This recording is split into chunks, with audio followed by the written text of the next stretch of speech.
Oh wow, that hits the spot. I was dying for a cuppa. Leila says she's on the fence about this new kind of Earl Grey, but I think it's a real winner. So guys, did you understand those phrases? They are of course very natural phrases, very natural and probably quite advanced conversational phrases as well.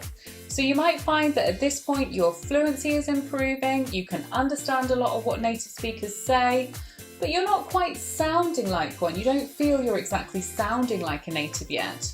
And this could be because you're not necessarily using these natural everyday phrases that we use all the time that pepper our conversations. So you need to start using these lovely natural phrases just like we do. And today I'm going to give you 30 of these and I'm going to give you sentence examples of how to use them as well.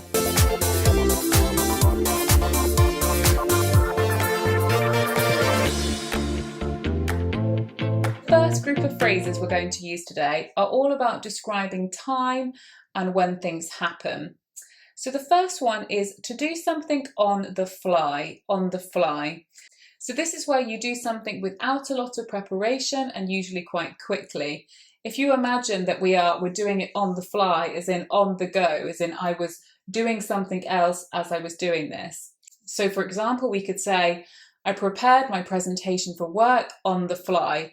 I was commuting to work at the time and I was also talking to a friend, so I was doing it on the fly, meaning on the go, really. Number two is quite similar. Number two is on the spur of the moment, on the spur of the moment, or in the spur of the moment. And this means something is done suddenly, spontaneously, without very much planning. So you could say, we decided to go on a romantic weekend break on the spur of the moment. So in that moment, spontaneously, on the spur of the moment. I really did get married on the spur of the moment. We booked the wedding in February and we were walking down the, sandy aisle by, 30th of April. That's right. Spur of the moment, more or less. Number three is something we say all the time and it means give me some time, but actually how we say it is give me a sec or give me a second. So we might say, hang on, give me a sec or give me 2 secs, anything like that. Or 1 sec, we often also say as well. Make sure you're saying that with a k. You don't want to say it with a different sound. So, so it would be, hang on a second, give me a sec. Number 4 is to be bound to be bound to. And this means something is certain to happen, very sure, very, very likely. So if I say you're bound to pass your exam, you've been studying so much and you're getting great grades, so you're bound to pass. I mean, you're sure to pass. Or if I look at the sky and I see grey rain clouds, I can say, oh, it's bound to rain. Look at those clouds. The next section, guys, is about describing and having interactions with others. Number 5, I'm sure you haven't heard, and I think it's probably more British than American. Possibly more British than Australian as well. This one is, she was funny with me. She was funny with me, or he was funny with me. Basically, someone was funny with me. Now, this doesn't mean funny ha-ha, as in they made a joke.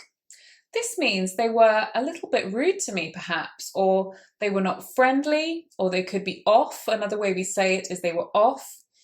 And this means that they were not happy. They seemed upset. So if I meet my friend and she's not her usual friendly self and I can sense that something is wrong, I could say, oh, she was a bit off with me today, or she was a bit funny with me. When I was younger, and sometimes I used to come in later than my mother wanted me to, in the morning, if she was angry about this, she wouldn't necessarily shout at me, but she would be funny with me. She would be a little bit off with me, a bit colder than normal, perhaps less willing to make me breakfast or anything like that. So she was funny with me. Number 6 is a slightly stronger version of this. This is to have a go at someone, or someone has a go at you. To have a go at someone, or someone has a go at you. This means somebody tells you off. Somebody's angry with you. They actually say, oh, why did you do that? Or, oh, I'm upset with you because of this. And they actually tell you off. They actually show that they are angry with you by what they say. Again, this is very, very British. So, for example, imagine I made a video and I made a lot of grammar mistakes in the video and I taught you guys very bad grammar. I know for a fact that Leila, she would have a go at me, and rightly so. I shouldn't do anything like that. But she would have a go at me. She would say, oh my goodness, why would you do that? Number 7 is check this out, check this out. And we say this a lot as well. And this is when we're excited about something, or we want to show someone something, it's interesting or it's funny. So we'll say, come here, check this out. So it might be a new YouTube video we love, or is that something we've just recently bought? But it's a way of saying, come and see. But we don't really say come and see. We would say, come here, check this out, it's really funny. The next section, guys, is giving your opinion and responding to others. So how we give our opinion and we respond to other people. So number 8 is no way, no way. And this is where we're like, I can't believe it. And it can be that we really can't believe it, or it can be just that we're surprised.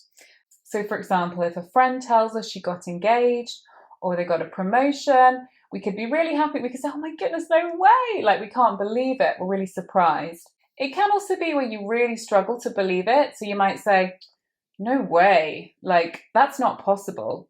So it can be used in both ways, depending on the tone of voice you use. Number 9 is to be on the fence, to be on the fence. It's an idiom, actually. And if you're on the fence, this is where you don't have a strong opinion about something either way. You're not decided. So it's where you're like, I can't decide yes or no about this. I'm on the fence. Or I don't really have a strong opinion. So I'm going to say I'm on the fence. So it's like, imagine that you have 2 gardens, one either side of the fence, and one is agree with this or like this, and the other one is the opposite. You're on the fence, meaning you're in the middle. Number 10 is to play devil's advocate. It's a little bit of a complex phrase, but again, we do use it quite a lot. If we play devil's advocate, even though we may not believe something or we may not think it, in an argument or in a debate, we will present the opposite view to the one that everyone else is saying. So if everyone is saying climate change is really happening, it's the worst thing, we've got to do something now, you could actually say the opposite in order to provoke more debate or in order to broaden people's perspectives. Even if you're not sure about this yourself, it's so that you want to encourage and foster debate, really. So we might often say, well, to play devil's advocate, you know, it could be a lot of hype. I mean, there's been lots of different phases of the world's warming. You know, it could be more hype. That's not what I think, definitely not. But there, I'm playing devil's advocate. I'm trying to stimulate conversation and get people to consider that as well. Number 11 is tell me about it. Tell me about it. Or you're telling me. You're telling me. So for example, this is when we are really agreeing with somebody wholeheartedly. We're saying, absolutely, I agree. So if I say, oh, the traffic was a nightmare to work this morning, a person could reply, oh, you're telling me, I was stuck in it for an hour. So it's where you're really, really agreeing and embracing what they're saying. Nice, informal, but again, super useful. We use it a lot. Tell me about it. Number 12 is I beg to differ. I beg to differ. And this is quite formal. This is probably the most formal phrase I have included. But it's where we want to say the opposite. It's where we're saying we disagree. So if you say, I beg to differ, I'm not sure you're right about that. We're saying, I don't agree with you. I beg to differ. Number 13 is that's spot on. That's spot on. And this means that's completely right. That's spot on. So if somebody says, let's do it like this, or they describe something and they say it perfectly and you completely agree, you can say, oh, that's right, that's spot on. Yeah, that's right. So it's a way to sort of say, I completely agree and you're right in how you presented it. You summarised it perfectly. Number 14 is not necessarily. So I could say, you guys might not necessarily enjoy learning grammar, but it's good for you. We can also use this phrase when someone is generalising and we want to say, that it might not always be the case. It might not always be true. So if I said to one of our lovely Indian students, it's true that you guys eat spicy food every day, right? You might reply and say, well, no, not necessarily. You know, sometimes we eat other kinds of foods as well. We don't always have to have a hot meal. You can tell me in the comments below, guys, if I'm right about that or not. But it means not all the time, so not necessarily. Number 15 is as far as I can recall. As far as I can recall, or even as I recall, you can also use that one. So as far as I can recall, it means as far as I remember, as far as I can remember, meaning according to what I can remember. So we use this when we might not necessarily be saying that we're 100% sure, but according to what we can remember, up to the point that we can remember, we think this. So we might say, well, as far as I can recall, I think that the students wanted more pronunciation practice. Number 16 is as far as I know. Again, this one is very similar. As far as I know, according to what I know at this point. So my knowledge up to that point. So if we say, as far as I know, the exam is on Tuesday, we're saying, according to what I know at this point, the exam is on Tuesday. But we leave that little bit of room for uncertainty. Number 17 is a great one. This is, you hit the nail on the head. You hit the nail on the head. This is a nail, and a nail is, of course, something which we bang into a wall with a hammer, or we bang it into furniture, things like that.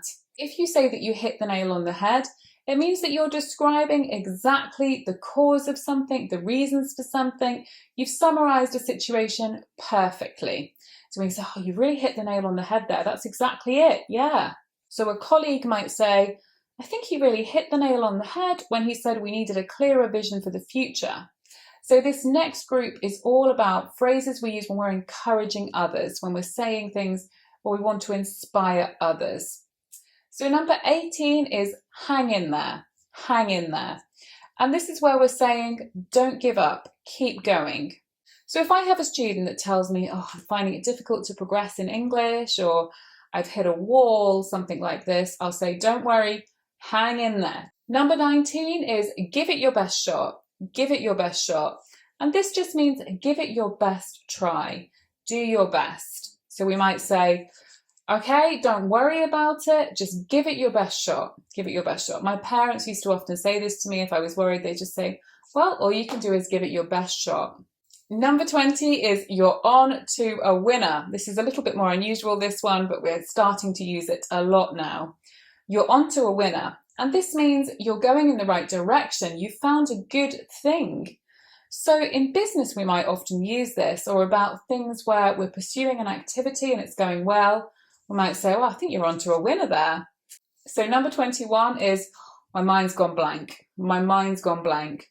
And this is where your mind has gone white. You can't remember what you were going to say, or you're nervous and your mind has gone completely blank and you don't know what to say. Either of those situations, you can say, oh, my mind's gone blank about that. I just can't remember. My mind's gone blank. Number 22 is I've had a change of heart. I've had a change of heart. And I've had a change of heart means I've actually changed my mind. I'm not sure about this anymore. So we could say, well, I've had a change of heart about moving to a different country. It's such a big decision. I've had a change of heart about it. I'm not sure. Number 23 is on second thoughts, on second thoughts. And we often say this when we quickly change our mind about something and we think, no, I won't do that, I'll do this. So it can be about little decisions like what we're going to have for lunch that day or where we're going to go at the weekend. We might say, well, I was planning to go to the park, but on second thoughts, let's go to the beach. It's such a lovely day. Number 24 is a bit more formal, and this one is I've had a rethink. I've had a rethink. And this means, again, I've changed my mind, or I've thought about this and I think we should do it in this way instead. So we might say, I've had a rethink about the marketing plan and I think we should aim at this segment of the market instead. So I've had a rethink. I've thought about it again. Number 25, I love this one. I've said this one many times. This one is, I can't see what all the fuss is about, or what's all the fuss about? A fuss is a lot of attention on something which gets a lot of airtime. So people are talking about it a lot, making a deal of it. So, making a much bigger thing than is necessary. So often this happens with films. I often find that there's a lot of fuss about a particular film. And sometimes I'm impressed and sometimes it lives up to my expectations, but sometimes it doesn't. And after I might say, oh, I don't know what all the fuss was about. Or when children are getting very upset about something, siblings can be fighting and things like that, Your mum might say, come on, what's all the fuss about? Meaning, what's all this noise? What's this big deal that you're making? Can't believe Sabrah's worried about changing a nappy. I really don't understand what all the fuss is about. It's just baby poo. So this group onwards, guys, are all about natural ways for expressing your desires. So the first one is I could kill for. I could kill for a something. Very often we're talking about food or drink when we use this, or perhaps even a holiday, things that feel very urgent needs for us. So for example, we might say, oh, I could kill for a Diet Coke right now, or I could kill for a cup of tea. Oh, I'm so hungry. Oh, I could kill for a burger. I'm dying for is another one, very, very similar, although we can use this in a broader sense. So we could also say, I'm dying for a change of scene, or dying for a holiday, or I'm dying for something interesting to happen in my life. So we can use it in a much broader way, whereas I could kill for is more related to food and drink. Number 28 is something hits the spot. So if we say something has really hit the spot, it's really, really pleased us. It was exactly what we wanted. So we could say, oh, that cold beer, that ice cold beer, wow, that hit the spot. That was just so delicious, exactly what I needed. Or that lovely hot curry, that hit the spot, exactly what I wanted. Number 29 is I'm counting the days until. And this means I'm literally counting down. I can't wait. So you might say, I'm counting the days until my wedding. Or I'm counting the days until I leave this job. It sucks. I'm counting the days until I leave. Something like this. So you're counting down. You can be literal. You can literally mean it. Or you can just mean that you can't wait. Number 30, this one I use a lot. This is just roll on. And this means you want time to pass so that you can get to a particular point. So we'll often say, oh, I'm fed up with this. So we might say, oh, I'm fed up with this week at work. Roll on the weekend, yeah, roll on Saturday, or roll on the holidays. For example, if you're fed up with school or university, you might say, oh my goodness, I'm fed up with this term, roll on the holidays. Number 31, and this is the last one, this is I've set my heart on, which means I'm focusing. This is my strong desire, which I have in my sights, and my heart is set on it, it's fixed on it. So we might say, I've set my heart on buying a new Audi, or I've set my heart on becoming a fluent English speaker and going to live in England. Wouldn't that be nice? I've set my heart on traveling to India this summer. Right, everybody, they were 30 natural and advanced English phrases. I do hope you enjoyed them. Please do comment below and tell me what you thought of them, and also try and use any of them in a sentence below, and I will try and check that for you. We'll see you soon, guys, in the next video. Bye bye.